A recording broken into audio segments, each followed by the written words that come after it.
বন্ধুরা, সামনেই আসছে জামাই ষষ্ঠী তিথি, বছরের অত্যন্ত উল্লেখযোগ্য একটা দিন।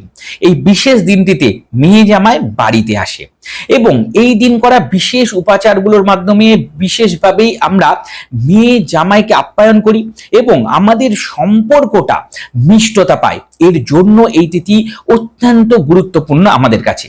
বন্ধুরা, এই বছর 2026 সালে এই দিনটি আমরা কবে পালন করছি, এই তিথিটি কতক্ষণ থাকছে, কখন সব থেকে ভালো সময় মেয়ে জামাইকে আশীর্বাদ করার, আজকের পর্বে এগুলো যেমন জানবো, তার সাথে জানবো এই দিন আমরা মেয়ে জামাইকে খাদ্যদ্রব্য হিসেবে কোন জিনিসটি অবশ্যই দেব, যার মাধ্যমে তাদের জীবনে বিভিন্ন রকমের সমস্যা কাটতে পারে, এবং কোন জিনিসটি একদমই এদিন আপনারা পরিবেশন করবেন না, যেটা পরিবেশন করলে সমস্যা আসতে পারে সম্পর্কে। বন্ধুরা, এই বিশেষ দিনে যখন আশীর্বাদ করবেন তখন কোন একটা জিনিস অবশ্যই রাখবেন, যার মাধ্যমে আপনারা এই বছরের আশীর্বাদ ক্রিয়াটি সাঙ্গ করবেন, যার ফলে মেয়ে জামাইয়ের জীবনের বিভিন্ন প্রতিকূলতা সহজে কাটানো সম্ভব হবে। এই সমস্ত বিষয় নিয়ে আজকের পর্বে আলোচনা হবে। আপনাদের সকলকে জানাই সহজ ভাষা ধর্মকথার এই নতুন পর্বে সুস্বাগতম। বন্ধুরা, সহজ ভাষা ধর্মকথা মানে জটিল সমস্যার সহজ সমাধান হাতের কাছে থাকা দ্রব্য দিয়ে। চ্যানেলটিকে যদি এখনো সাবস্ক্রাইব করে না থাকেন, অনুগ্রহপূর্বক সাবস্ক্রাইব করে পাশে থাকা বেল বাটনটা ক্লিক করুন, যাতে পরবর্তী ভিডিও নোটিফিকেশনগুলো আর মিস না হয়ে যায়। বন্ধুরা, চলুন প্রথমে দেখে নিই জামাই ষষ্ঠী তিথি 2026 সালের সময় নির্ঘণ্ট। তিথিটি শুরু হয়ে যাচ্ছে, অর্থাৎ ষষ্ঠী তিথি শুরু হচ্ছে 19 জুন 2026 শুক্রবার দিন রাত্রি 10:28 এবং থাকবে পরের দিন অর্থাৎ 20 জুন 2026 শনিবার দিন রাত্রি 8:59 পর্যন্ত। উদয় তিথি অনুযায়ী এই বছর 2026 সালে আমরা জামাই ষষ্ঠী পালন করব 20 জুন 2026 শনিবার দিন। আর বন্ধুরা, এই দিন সব থেকে শুভ সময় মেয়ে জামাইকে আশীর্বাদ করার জন্য থাকবে সকাল 9:29 থেকে দিবা 12:09 পর্যন্ত। এছাড়াও বন্ধুরা, এই দিনটি অত্যন্ত শুভ, আপনারা যে কোনো সময় মেয়ে জামাইকে এই দিন আশীর্বাদ করতে পারেন। বন্ধুরা, এই বিশেষ দিনে আপনারা যখন মেয়ে জামাই বাড়িতে আসবে তখন খেয়াল অবশ্যই রাখবেন যাতে মেয়ে জামাই জোরে বাড়িতে ঢোকে। অর্থাৎ এরকম না হয় যে মেয়ে আগে এসে গেছে জামাই পরে এসছে, বা জামাই আগে এসছে মেয়ে পরে আসছে, এরকম যেন না হয়। সব থেকে ভালো হচ্ছে মেয়ে জামাই একসাথে বাড়িতে আসা। এবং বন্ধুরা, এই দিনের আগে অর্থাৎ জামাই ষষ্ঠীর আগের দিনই আপনারা একটা তামার পাত্রে কিছুটা গঙ্গা জল বা পরিষ্কার জল নেবেন, 2-4টে তুলসী পাতা দিয়ে ওটাকে রেখে দেবেন। পরের দিন যখন মেয়ে জামাই আসছে, বাড়িতে যখন ঢুকবে, তখন ওর সাথে অল্প একটু মধু মিশিয়ে নেবেন এবং একটা হলুদ ফুল বা দূর্বা দিয়ে আপনারা মেয়ে জামাইয়ের ওপরে ওটাকে ছেটাবেন। এর মাধ্যমে কিন্তু দুটো পরিবারের মধ্যে সম্পর্ক খুব সুন্দর থাকে, মিষ্টতা পায়। বন্ধুরা, এই বিশেষ দিনে যখন আপনারা খাওয়ার দাওয়ার পরিবেশন করবেন তখন আপনারা অনেক দ্রব্যই রাখেন, তবে আমি যেটা সবসময় বলি, মা লক্ষ্মীর অত্যন্ত প্রিয় জিনিস হচ্ছে ডাব, আর গরমকাল চলছে, আপনারা ডাবের জল মা লক্ষ্মীকে নিবেদন করে রাখবেন এবং সেই প্রসাদ হিসেবে সেই ডাবের জল মেয়ে জামাইকে অবশ্যই দেবেন। এর মাধ্যমে তাদের জীবনে সংসারে আর্থিক অনটন আসে না এবং মা লক্ষ্মীর কৃপা আশীর্বাদ সবসময় তাদের উপরে বজায় থাকবে।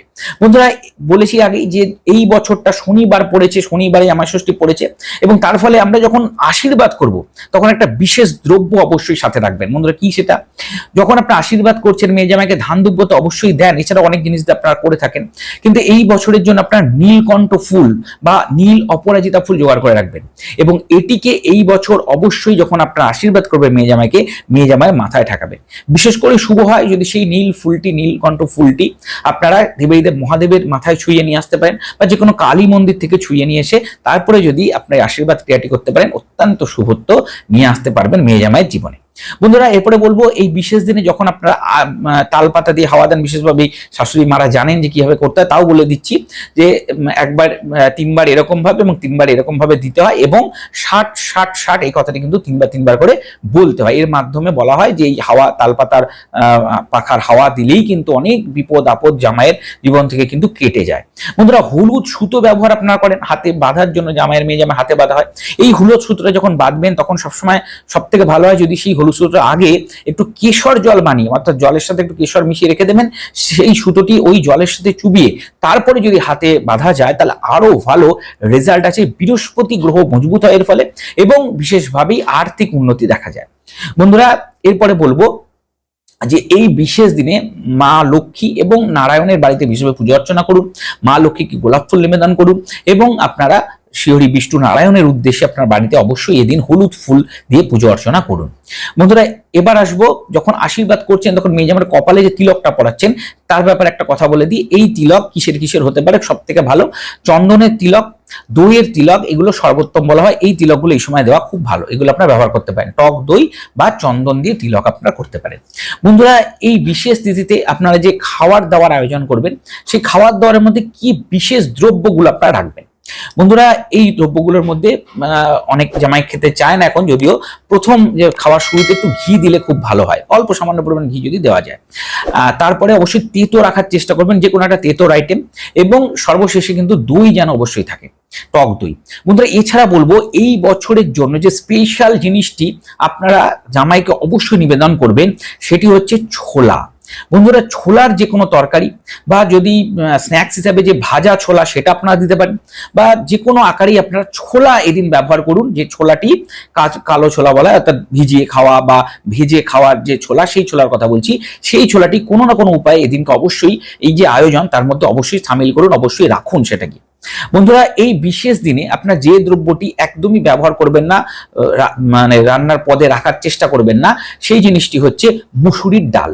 শনিবার পড়ছে, মুসুরির ডালটা আপনার অ্যাভয়েড করুন। অন্য যে কোনো ডাল দিন, বিউলির ডাল, কলাইয়ের ডাল হতো খুবই ভালো, কিন্তু তাছাড়াও অন্যান্য যে কোনো ডালই আপনার ব্যবহার করতে পারেন। কিন্তু এই যে ডালটির কথা বললাম, বিশেষ ডালটি মুসুরির ডাল, সেটি এই দিন অ্যাভয়েড করাই ভালো। বন্ধুরা এই বিশেষ দিনে আপনারা এছাড়া জামাইয়ের জন্য কি কি জিনিস দ্রব্য আপনারা দেবেন? যখন আশীর্বাদ করবেন তখন পান এবং সুপুরি তো অবশ্যই দেবেন। এছাড়া বন্ধুরা রূপোর যে কোনো দ্রব্য, সোনা দিতে পারলে যাদের সামর্থ্য আছে দেবেন, বা যে কোনো এমন কালার, যে কালারগুলো খুব প্লিজেন্ট কালার, মানে হলুদ কালারের কোনো জামা, হলুদ কালারের কোনো দ্রব্য, সাদা কালারের কোনো জিনিস, পিঙ্ক কালারের কোনো জিনিস, এই জাতীয় জিনিসগুলো আপনারা এই সময় ব্যবহার করতে পারেন, এই জাতীয় জিনিসগুলো দিতে পারেন। আর যেটি একদমই দেওয়া উচিত না সেটা হচ্ছে, আমরা অনেকবারই বলেছি, হয়তো আপনারা শুনেছেন, হাত ঘড়ি জিনিসটা দেওয়া একদম উচিত না, ওটি আপনি অ্যাভয়েড করবেন। আর সব থেকে ভালো দ্রব্যগুলির মধ্যে থাকে হচ্ছে রূপোর দ্রব্য আর হলুদ জাতীয় যে কোনো দ্রব্য, অর্থাৎ হলুদ যে কোনো বাসনপত্র, হলুদ বস্ত্র ইত্যাদি যে কোনো হলুদ জাতীয় দ্রব্য হচ্ছে সব থেকে উত্তম জামাই ষষ্ঠীতে গিফট রূপে দেওয়ার জন্য। বন্ধুরা আশা করি সম্পূর্ণ ব্যাপারটা বুঝতে পেরেছেন। 2026 সালে জামাই ষষ্ঠী শনিবার দিন পড়ছে, অত্যন্ত বিশেষ একটা তিথি, এবং এই দিন এই উপায়গুলো করলে আশা করব আপনাদের জীবনে, জামাই মেয়ের জীবনে যেমন সুন্দর একটা বাতাবরণ আসবে, এবং আপনাদের সাথেও জামাই মেয়ের সম্পর্ক বজায় থাকবে, খুব সুন্দরভাবে আপনারা জীবন অতিবাহিত করবেন, একটা মিষ্টতা নিয়ে সম্পর্কগুলো এগিয়ে যাবে। আপনাদের সকলকে জামাই ষষ্ঠীর অগ্রিম শুভেচ্ছা, অভিনন্দন জানাচ্ছি। আর চ্যানেলটিকে অবশ্যই সাবস্ক্রাইব করে পাশে থাকা বেল বাটনটা ক্লিক করতে কিন্তু ভুলবেন না, যাতে এই ধরনের ভিডিও নোটিফিকেশন সবসময় সর্বাগ্রে আপনাদের কাছে পৌঁছে যেতে পারে। সকলে ভালো থাকবেন, সুস্থ থাকবেন, নমস্কার।